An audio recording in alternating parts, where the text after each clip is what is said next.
काशी की अगर बात की जाती है तो काशी में भी आस्था का सैलाब है। बाबा विश्वनाथ के दर्शन के लिए बड़ी संख्या में श्रद्धालु आ रहे हैं और महाशिवरात्रि को लेकर एक महाप्लान भी तैयार किया गया है। और ज्यादा जानकारी के साथ सहयोगी वर्षा इस समय लाइव मौजूद हैं। वर्षा, आप इस समय काशी में मौजूद हैं, शिव की नगरी में मौजूद हैं, क्या कुछ तस्वीरें खास हैं और साथ ही महाशिवरात्रि को लेकर क्या कुछ महाप्लान तैयार किया गया है? देखिए, अगर महाशिवरात्रि की बात करें तो काशी हमेशा से महाशिवरात्रि में सबसे खास होती है, लेकिन इस बार महाकुंभ है तो महाकुंभ की महाशिवरात्रि इस बार उससे भी ज़्यादा खास होगी।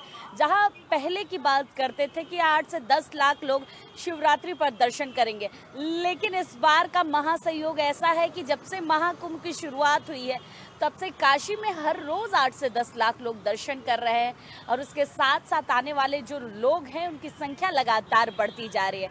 इस बार लेकिन शिवरात्रि पर यह आंकड़ा उससे ज़्यादा भी बढ़ेगा, क्योंकि शिवरात्रि पर आने वाले लोगों की संख्या तो रहेगी, लेकिन प्रयागराज महाकुंभ से स्नान करके शिव के दर्शन करने का जो विशेष महत्व माना जाता है उसमें सबसे ज़्यादा लोग आएंगे। जिगजैग लाइनों के द्वारा लोगों को बेहतर सुविधा मिल सके, दर्शन हो सके, उसके इंतजाम किए गए हैं। लेकिन इस विशेष संयोग पर एक चीज माना जा रहा है कि नागा साधु सन्यासियों के दर्शन करना सबसे जरूरी है, तो उनके लिए वृहद इंतजाम किए गए हैं कि नागा साधु सन्यासी दर्शन कर सके और पूजा अर्चना कर सके, क्योंकि सबसे लास्ट स्नान ये है शिवरात्रि का, जिसपे नागा साधु सन्यासियों को आना है, दर्शन करने हैं।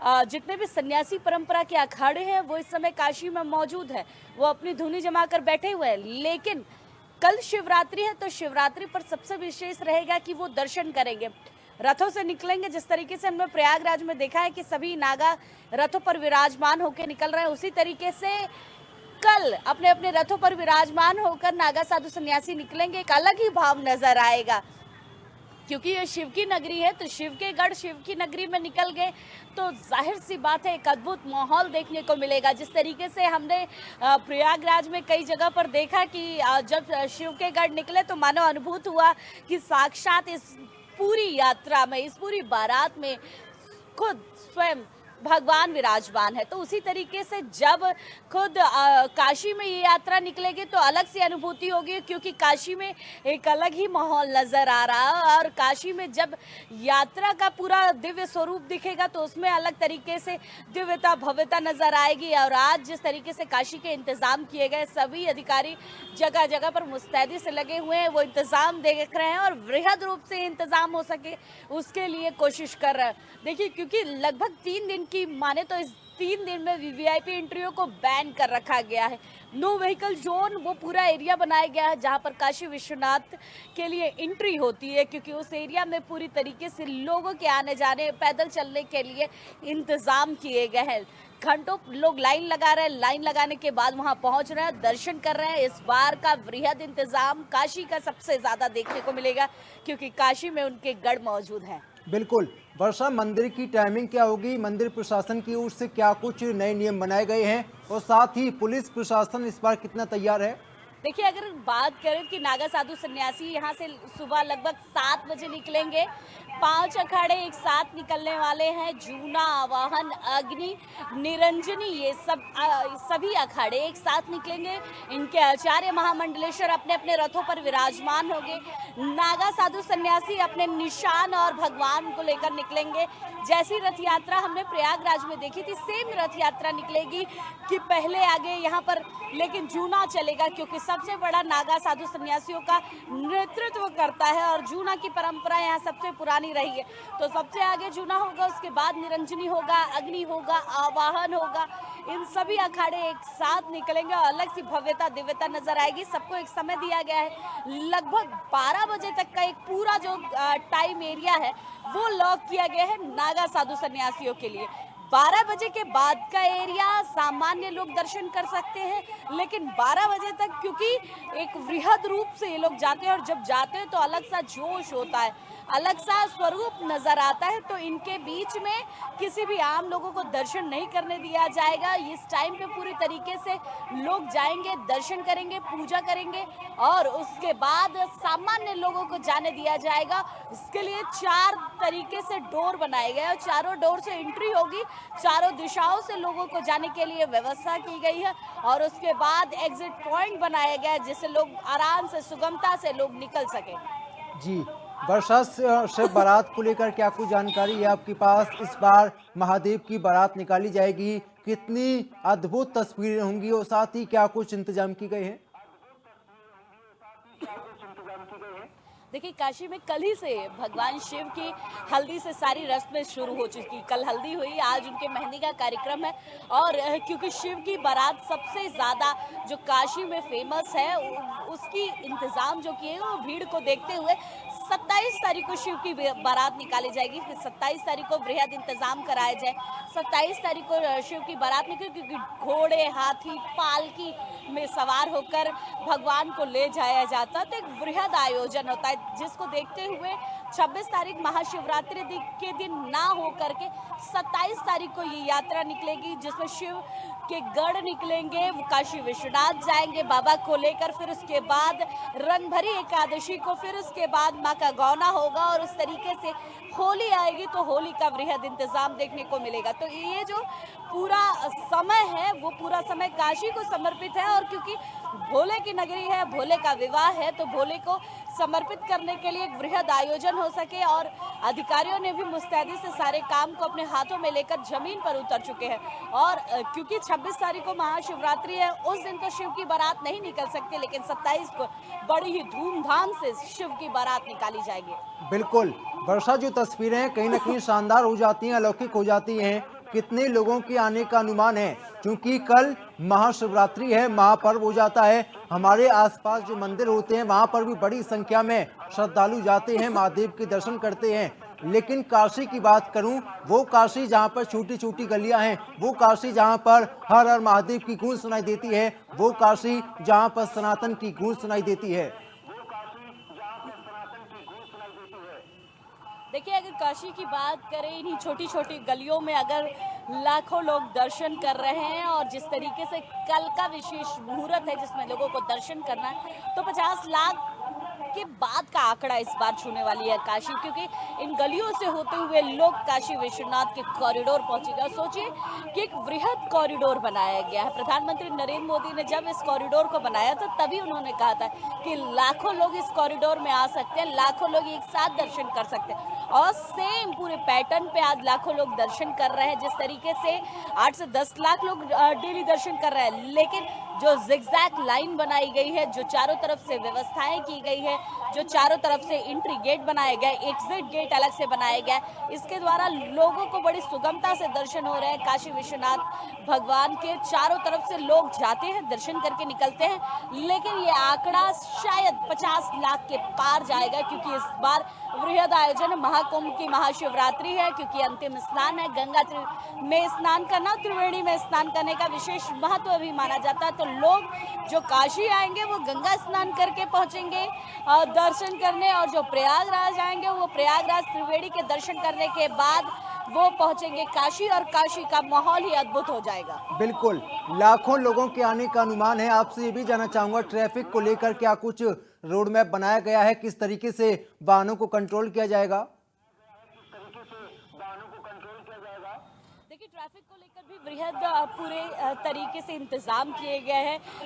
प्रयागराज में जिस तरीके से नो व्हीकल जोन बनाया गया था, वैसे ही काशी में उन सभी एरिया को नो व्हीकल जोन बनाया गया है जहां पर लोगों को पैदल चलना है। काशी विश्वनाथ कॉरिडोर के इर्द गिर्द पूरे इलाके को नो व्हीकल जोन बनाया गया है। काशी में जितने भी विद्यालय हैं उनको बंद रखा गया है। उन विद्यालयों में आज और कल और परसों 3 दिन के लिए पूरी तरीके से वाहनों को जो आ रहे हैं बाहर से उनको खड़ा कराया जा रहा है। उसके साथ साथ काशी के बाहर जितने भी स्थान है वहां पर पार्किंग की व्यवस्था कराई जा रही है। बाहर से आने वाली गाड़ियों को बाहर ही रोका जा रहा है, वहां पर खड़ा करने के बाद अंदर शटल बसों के द्वारा काशी में लाया जा रहा है। जो इंतजाम हमने प्रयागराज में देखा था कि शटल बसों के द्वारा लोग आ रहे थे और बाहर ही उनकी गाड़ी पार्क कराई जा रही थी, उस तरीके से काशी में भी वही इंतजाम किए जा रहे हैं। क्योंकि काशी गलियों का शहर है और जिस तरीके से यहाँ के इंतजाम है, गलियों में लोगों को लाना, फिर दर्शन कराना, फिर इनको बाहर भेजना। एरिया कम है काशी का, लेकिन कम एरिया में जब लोगों को जाने का मौका मिल रहा है तो एक वृहद इंतजाम के रूप में देखने को मिल रहा है। क्योंकि देखिए, एक तो मंदिर नहीं है काशी विश्वनाथ का, उसके अलावा कई ऐसे मंदिर हैं जहाँ पर लोग जाते हैं, तो वहाँ के भी इंतजाम बेहतर हो सके, इसलिए ज़्यादातर नो व्हीकल जोन वो पूरा एरिया बनाया गया है जहाँ पर काशी विश्वनाथ का कॉरिडोर है। बिल्कुल। व्यापार में कितना इजाफा होगा, स्थानीय लोगों के अंदर कितना उत्साह आपने देखा है, क्योंकि आप लगातार ग्राउंड जीरो पर मौजूद हैं, आपने लगातार स्थानीय लोगों से बातचीत की है, आपने श्रद्धालुओं से बातचीत की है। देखिए, प्रयागराज की बात करूं तो प्रयागराज का एक वृहद एक्सपीरियंस रहा है, और जिस तरीके से लोगों का उत्साह प्रयागराज में देखने को मिला कि करोड़ों लोग आ रहे हैं, करोड़ों जन सैलाब इस तरीके से उमड़ के आ रही थी त्रिवेणी संगम में स्नान करने के लिए कि वृहद तरीके से लोगों के मन में आस्था और सनातन धर्म को आगे बढ़ाने की जो ललक थी वो नजर आ रही थी। काशी का भी वैसा ही माहौल है। काशी में भी लोग जब प्रयागराज से काशी आ रहे हैं, और सोचिए कि वहाँ कई कई किलोमीटर पैदल चलना और यहाँ कई कई घंटों इंतजार करना बाबा के दर्शन के लिए, लेकिन जब बाबा के दर्शन हो रहे हैं और निकलने के बाद एक अलग सी अनुभूति है, एक अलग सी खुशी लोगों के चेहरे पर नजर आ रही है कि बाबा के दर्शन हो गए, हमने कितना भी इंतजार किए। ऐसे ही हमने प्रयागराज में देखा था, लोग घंटों चले जा रहे हैं, कई कई किलोमीटर चले जा रहे हैं, लेकिन जब उनको त्रिवेणी संगम में स्नान करने का जो सुख प्राप्त हो रहा था, और उसके बाद जब लोग आए और फिर उसके बाद उन्होंने कहा मैं कई किलोमीटर चला, लेकिन जब स्नान किया तो सारी चीजें भूल गया। वही माहौल है। देखिए, जब हम भक्ति करते हैं मन से, हमारे मन में अलग सी भावना होती है, तो ऐसे ही आयोजन पे हम जाते भी हैं, घंटों इंतजार भी करते हैं, दर्शन भी करते हैं, और फिर उसके बाद वहां से जब निकलते हैं तो अलग सी अनुभूति लेकर निकलते हैं। और जिस तरीके से कल महाकुंभ का समापन है, सोचिए कि जो अभी तक हमने 3 महीने से कहा कि आज महाकुंभ की शुरुआत होगी, आज भव्य दिव्य कुंभ है और आज शाही स्नान है, वो कल समाप्त हो जाएगा। कल से हम उस इलाके की, उस नगरी की बात कम कर पाएंगे, क्योंकि कल से महाकुंभ का जो वृहद समापन होगा वो माना जाएगा, क्योंकि शिवरात्रि पर ही जो महाकुंभ का समापन है, जो शाही स्नान है वो था। और जिस तरीके से शिवरात्रि पर स्नान होंगे और स्नान होने के बाद जो लोग दर्शन करके निकलेंगे, तो इस पूरे महाकुंभ का समापन माना जाएगा। अमृत स्नान लोगों ने किया, लोगों के मन में आस्था रही। और सोचिए कि अगर पूरे भारत से, देश विदेश से अगर एक परिवार का एक व्यक्ति भी आया है तो कितना आंकड़ा पार हो चुका है। 60 करोड़ से ज्यादा का आंकड़ा प्रयागराज में पार हो चुका है। और जिस तरीके से प्रयागराज के अलावा अयोध्या, काशी, इन सभी जगहों की बात करें तो एक वृहद रूप से जो आंकड़ा है वो पार होने लगा है। और क्योंकि कहे तो इस बार महाकुंभ में जिस तरीके से प्रचार किया गया था, उससे ज्यादा लोगों के आने की संभावना थी, और वही हुआ। इस बार महाकुंभ का समापन कल होगा, लेकिन जिस तरीके से लोगों के आने का आंकड़ा जो रहा वो वृहद रहा। लोगों के आने के बाद जो वहाँ इंतजाम किए गए वो अलग रहे। नागा साधु सन्यासियों के इंतजाम, अखाड़ों के इंतजाम, अखाड़ों की भव्यता अलग नजर आई। अखाड़े जब वापस गए तो फिर उसके बाद जो यात्री थे, जो शरणार्थी थे, वो आए, दर्शन किए, पूजा किया और वहां से निकले। लेकिन दिव्यता भव्यता कहीं पर भी चूकी नहीं। हमने पहले जो जोश बिल्कुल देखा था, और वजह वो ये है हमने कि लास्ट मुख्यमंत्री योगी लगातार कर्मयोगी के तौर पर काम करते हुए नजर आए। हमने देखा मुख्यमंत्री योगी लगातार काशी पर भी फोकस बना के रखते हैं। प्रयागराज को भी मुख्यमंत्री योगी ने देखा, समझा, परखा।